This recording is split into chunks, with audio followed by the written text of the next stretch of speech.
In the light off history ইতিহাসের আলো YouTube চ্যানেলে শুরু করছি ঊনবিংশ এবং বিংশ শতকের সাম্রাজ্যবাদ এবং উপনিবেশবাদ তৃতীয় সেমিস্টারের জন্য গুরুত্বপূর্ণ একটি ভিডিও। আলোচনা শুরু হচ্ছে বসিনের যুদ্ধ 1868 থেকে 1869 সাল।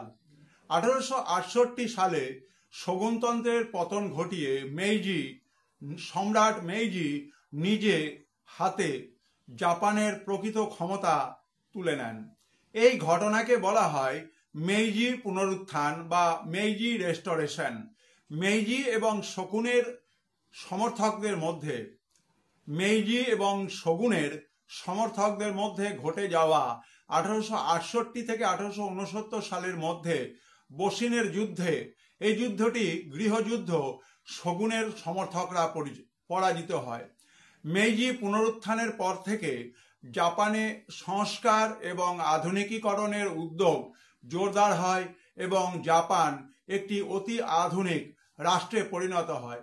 সুতরাং জাপানের সামন্ততন্ত্র থেকে আধুনিক যুগে উত্তরণের ক্ষেত্রে মেইজি রেস্টোরেশন বা মেইজি পুনরুত্থান একটি যুগান্তকারী ঘটনা এবং একই সঙ্গে বসিনের যুদ্ধ 1868 থেকে 69 সাল, এটিও কিন্তু একই সঙ্গে খুবই গুরুত্বপূর্ণ।